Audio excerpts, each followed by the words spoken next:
naintindihan ha.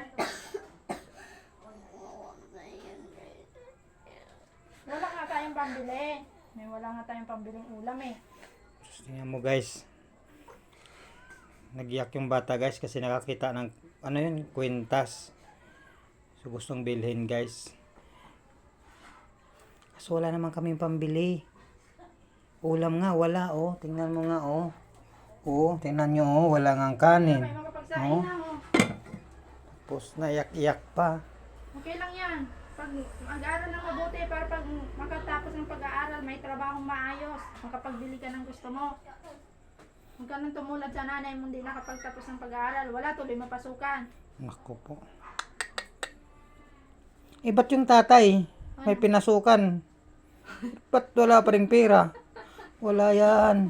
Siyempre nga, Wala kasi yung yan. nanay walang pinapasukan. Tingnan mo guys, walang pinapasukan. Buti na lang may pumapasok dyan.